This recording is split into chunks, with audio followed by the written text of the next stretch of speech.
So guys welcome to daily football madness. Barcelona versus Osasuna. Barcelona ने semifinal जीत दिया Spanish super cup का। और क्या होगा? अल क्लासिको होगा संडे को, Real Madrid versus Barcelona again.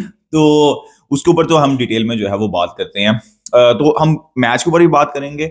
और Palhinha to Barcelona, Palhinha obviously जो डीएम है फुलम के, उसके ऊपर जो है मैं थोड़ी सी अपना ओपिनियन दूंगा। तो क्योंकि उसकी न्यूज कल जो है वो काफी चल रही थी, उसके ऊपर मैं थोड़ा सा अपना ओपिनियन दूंगा। लेकिन सबसे पहले जो है वो हम मैच की बात करते हैं। यार देखिए, स्टार्टिंग 11 के अंदर ना मुझे कोई इतना बड़ा इशू नहीं था, बिकॉज हम बैक थ्री के साथ खेल रहे थे। कुंडे, अराहो, क्रिस्टनसन और बाल्डे खेल रहे थे। कैंसेलो अवेलेबल नहीं थे। डिबेटेबल है कि हेक्टर फोर्ड को लास्ट गेम के बाद स्टार्ट करना चाहिए था, नहीं करना चाहिए था, वो आप डिस्कशन कर सकते हैं। लेकिन चावी वेंट विद बाल्डे, ठीक है।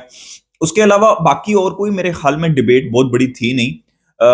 अगर हम जाओ फेलिक्स की बात करें तो वो पिछले कुछ मैचेस से परफॉर्म नहीं कर रहे थे, तो फेरन टोरेस ने स्टार्ट किया था, which is fine. Raphinha start कर रहे थे, लेवेंडोस्की तो बेंच हो नहीं सकते, तो इसलिए वो इतनी बड़ी डिबेट नहीं थी। मेन चीज मेरे लिए यही थी कि सर्जियो रोबर्टो की जगह फर्मीन लोपेस को स्टार्ट करना चाहिए था। Because I think Fermin Lopez ने इस मतलब अभी तक इतना दिखा दिया है कि यार अगर पेड्री का भी सारे अवेलेबल नहीं है तो it should be Fermin Lopez. Because Fermin Lopez ऐसा नहीं है कि ऑफेंसिवली सिर्फ कुछ प्रोवाइड करते हैं, भाई वो बंदा भागता रहता है, उसके पास वो विजन भी है, गोल स्कोरिंग एबिलिटी भी है, और वो वर्क रेट मतलब टायरलेस वर्क रेट प्रोवाइड करता है जब भी वो खेलता है। तो मेरे साथ मैं हमेशा ये कहता हूं, अगर आपने प्लेयर को डेवलप करना है, स्पेनिश सुपर कप है ना, तो आपको नथिंग अगेंस्ट सर्जियो रोबर्टो। लोगों को लगेगा कि अभी बिला वजह मैं सर्जियो रोबर्टो को हेटेड दे रहा हूं, मैं हेटेड नहीं दे रहा। मैं बस ये कह रहा हूं कि Sergio Roberto is a good squad player, right. लेकिन अगर पेड्री का भी अवेलेबल नहीं है तो आप फर्मीन लोपेस ने इतना कुछ दिखा दिया इस सीजन, आपने इस मैच में भी उसको नहीं स्टार्ट करना, तो फिर आपने किस मैच में उसको स्टार्ट करना है? तो दैट्स माय पॉइंट कि आपने डेवलप भी तो करना है साथ साथ प्लेयर को।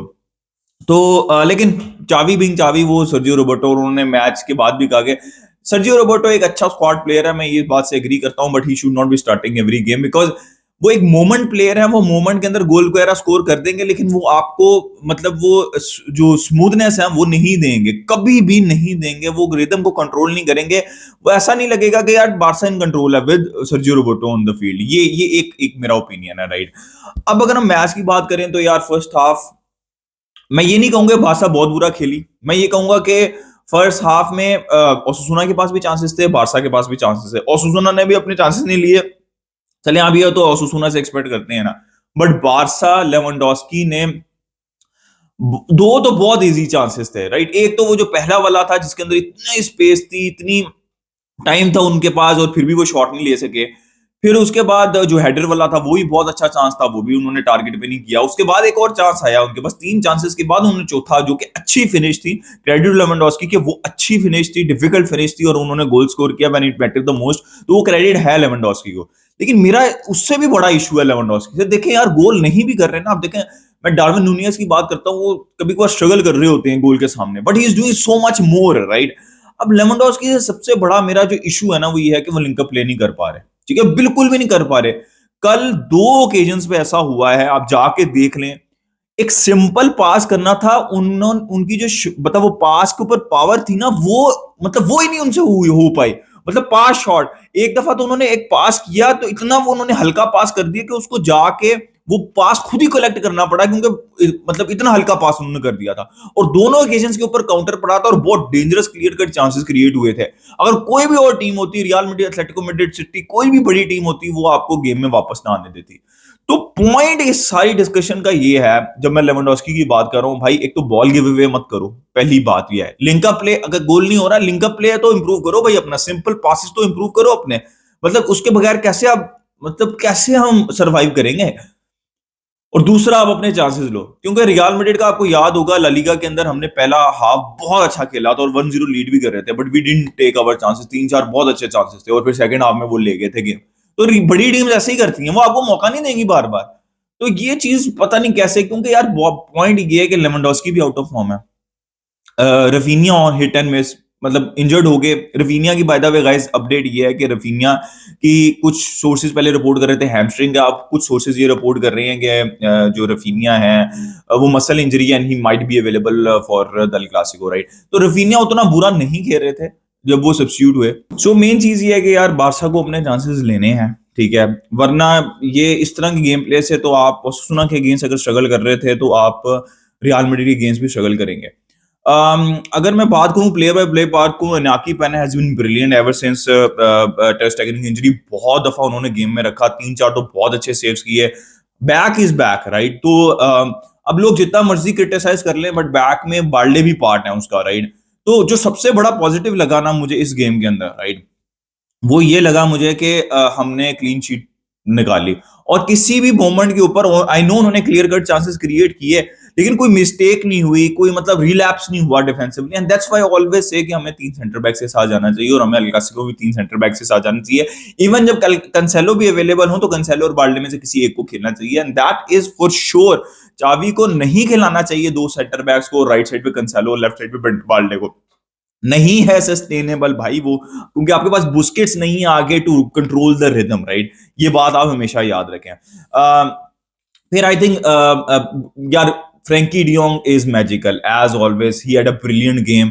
गुंडोगॉन, he was the man of the match. Gundogan भी मैन ऑफ द मैच हो सकते थे, I think maybe this was his also one of the best games in Barcelona shirt. बहुत अच्छा उन्होंने assist दिया, he was absolutely everywhere। अगर आप उनका heat map जाके देखें ना, he was absolutely everywhere and he was absolutely balling। तो गुंडोगॉन second half of the season prime Zidane, yes we deserve that। हमें भी तो चाहिए ना भाई, जब सिटी को मिलता है तो hopefully ऐसा हो। उसके अलावा सर्जियो रोबर्टो बिल्कुल भी नहीं थे गेम में, जैसे मैंने एक्सप्लेन किया। या तो गोल स्कोर कर दे तो आपको वो हाईलाइट होगा, वरना वो गेम को किसी तरह से भी वो नहीं करेंगे। फेरन टोरस अगेन भाई, एक तो आई नो कि वो लेफ्ट साइड पे खेल रहे हैं, लेफ्ट साइड के ऊपर उनकी वो कभी भी अच्छी गेम नहीं उनकी निकली, राइट साइड पे निकलती है, फॉल्स लाइन निकलती है, लेकिन चाबी उनको लेफ्ट साइड के ऊपर खिलाते हैं। नेवरदलेस उनको फॉल्स लाइन भी पिछले मैच में खिलाया, अब क्या नाम है वो उनको लेफ्ट साइड के ऊपर खिलाया।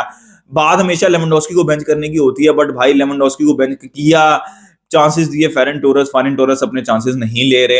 यही तो प्रॉब्लम है भाई, यही तो प्रॉब्लम है। जब मैं कहता हूँ ना लेवेंडोस्की ही आपकी आखिरी होप है। अब विक्टर रोग आ चुके हैं, उसके ऊपर हम बात करते हैं, लेकिन पहले जब जिन प्लेयर से अवेलेबल, मैं नहीं एक्सपेक्ट करता कि फेरन टोरस आपको 20-25 गोल मार के देंगे, या जाओ फिलिक्स मार के देंगे, या रफीनिया या lamin Yamal. That's I think इसीलिए तरले मिनटों पे है चावी लेवेंडोस्की के। लेकिन अब विक्टर रोग आ चुके हुए हैं, तो थोड़ा तो चांस दो यार। मतलब उसने गोल स्कोर कर दिया, लेकिन आप, आई नो उसने गोल स्कोर कर दिया, लेकिन फिर भी आप 10-15 मिनट तो दे सकते हो विक्टर रोक को। भाई आपने कब देने विक्टर रोक को मिनट्स, राइट? तो उसने नहीं दिए भाई विक्टर रोक को मिनट्स, तो दे ही नहीं रहा। मुझे समझ नहीं लग रही है भाई को क्यों नहीं दे रहा उसको मिनट्स। कुछ तो दो, किसी पोजीशन पे दो उसको मिनट्स। लेकिन हम सबको पता था कि एक दफा लेवेंडोस्की ने गोल स्कोर कर दिया है, वो वैसे ही उसको बेंच नहीं करता पूरे मैच में, 80 मिनट्स 90 मिनट्स तक खिलाता रहता है। तो उसने कहां पे जाके उसको बेंच करना था और विक्टर रोक को लेके आना था। खैर, जाओ Felix was absolutely brilliant, and this is what you will get. मैं हमेशा आपको एक्सप्लेन कर चुका हूं सिंपल सेंटेंस के अंदर, जाओ Felix on the day would be like, ओ भाई वर्ल्ड क्लास, क्या बात है, सिंगल हैंडेडली गेम बदल दिया। And this is what Joao Felix did again. और एटलेटिको मैड्रिड की गेम में भी उन्होंने यही किया था। But then you also associate के उसके बाद एक ऐसा गेम आएगा, या 2-3 ऐसा गेम आएंगे जहां पे उनकी ना ड्रिबल हो रही होगी, ना पासिस हो रही होंगे, ना कम्युनिकेशन हो रही होगी, फ्रस्ट्रेट हो रहे होंगे, वो भी नहीं कर रहे होंगे, ट्रैक बैक भी नहीं कर रहे होंगे। जॉ फिलिक्स भाई, मैं आपको बता रहा हूं, अगर अपने गेम में डिसिप्लिन लिया है ना, तो he can become one of the best players in the world, because उसके अंदर वो जो टेक्निकल एबिलिटी है ना वो है, ठीक है, that's for sure. But jaw Felix was brilliant. अब पॉइंट ये है कि फाइनल के अंदर क्या लाइनअप होनी चाहिए, राइट? फाइनल के अंदर लाइनअप मेरे हिसाब से तो बैक में से अगर कंसेलो अवेलेबल है तो कंसेलो should definitely start, because Balde का बहुत बुरा गेम था। मतलब मैं ऑनेस्टली बता रहा हूं कि बाल्डे का बहुत बुरा गेम था। ऑफेंसिवली तो कुछ भी नहीं किया, थोड़ा सा डिफेंसिवली वो स्ट्रगल कर रहे। तो कंसेलो अगर अवेलेबल है, अभी रिपोर्ट नहीं आई, तो कंसेलो शुड डेफिनेटली स्टार्ट, नहीं तो बाल्डे स्टार्ट करेंगे। और मुझे नहीं लगता कि चावी जो है वो हेक्टर फोर्ड को फाइनल खिलाएंगे, और नाम मुझे लगता है कि खिलाना चाहिए एकदम से बड़ा फाइनल रियल मैड्रिड के अगेंस्ट हेक्टर फोर्ड को, ठीक है? ये होगी पहली बात। मिडफील्ड के अंदर पेड्री, यार पेड्री को तो भूल ही गया भाई। पेड्री की हमेशा मैं ये बात करता हूँ, अक्सर लोग आंसू फाटी का पूछते हैं, मैं हमेशा पेड्री के बारे में कहता हूँ यार पेड्री ना, उसके इंजरी के इश्यूज हैं, लेकिन वो इंजरी के बाद जब भी वापस आता है, पहला मैच खेलता है, ऐसा लगता है उसको कभी कोई इंजरी थी नहीं, वो इतना अच्छा खेलता है। Pedri was also absolutely brilliant, right? और पेड्री को डेफिनेटली आई थिंक वो स्टार्ट करेंगे, क्योंकि अगर उन्होंने 15-20-30 मिनट खेलनी है तो डेफिनेटली वो स्टार्ट करेंगे। पेड्री को करना चाहिए, जाओ फिलिक्स को करना चाहिए। मेरे हिसाब से रफीनिया अगर अवेलेबल हैं भी, जो कि लग रहा है कि वो अवेलेबल होंगे, फिर भी लमीन यमाल को स्टार्ट करना चाहिए because lamin Yamal was also brilliant. बहुत वो यार, वो जो उसने लेवेंडोस्की को पास दिया था, पता है यार लड़के के अंदर कुछ है, पेस है, विजन है, गोल स्कोरिंग एबिलिटी है। वो मतलब लेवेंडोस्की से आसान नहीं था जो उसने फिनिश किया, लेवेंडोस्की वाला ज्यादा आसान था, बट उसने फिनिश कर दिया ना। तो लमीन यमाल को डेफिनेटली स्टार्ट करना चाहिए। सो गाइस, ये हम डिटेल में भी बात करेंगे एल क्लासिको के करीब। पलीना टू बार्सिलोना हो रहा है यार, 60 मिलियन यूरोज रिपोर्ट हो रहा है। देखिए मैं आपको ना थोड़ी सी उनकी जो डिटेल्स है ना वो शेयर करता हूँ स्क्रीन के ऊपर, आपको नजर आ रही होंगी। देखिए अब यहाँ पे जो डिफेंसिव कॉलम है वो सारा ग्रीन है, एरियल डुअर्स, ये टैकल्स, इंटरसेप्शन, सब कुछ, विच इज गुड। लेकिन देखिए एक्सजी वाला भी मेरे लिए कंसर्निंग नहीं है, ठीक है। मेरे लिए जो सबसे ज्यादा कंसर्निंग है वो जो पास वाला सेक्शन है ना, वो थोड़ा सा कंसर्निंग है। पलीना can be a very good defensive option, और फ्रैंकी डियोंग को और फ्रीडम मिल सकता है, ही कैन सिट बैक और वो सारी चीजें। लेकिन अगेन रिमेंबर वो फुलम में खेलते हैं, हो सकता है कि वो थोड़ा सा इंप्रूव करें बिकॉज फुलम उतनी अच्छी फुटबॉल नहीं खेल रही पिछले 2-3 साल से, अगर उनको देखें तो हो सकता है कि वो इंप्रूव करें। बट ये देखिए जैसे जुबुमेंडी है ना, वो ज्यादा आप अश्योरिटी देते हैं, किमिक है वो ज्यादा अश्योरिटी देते हैं। I am not 100% sure to be very honest on Palhinha. 60-70 million के अंदर ये डील होगी।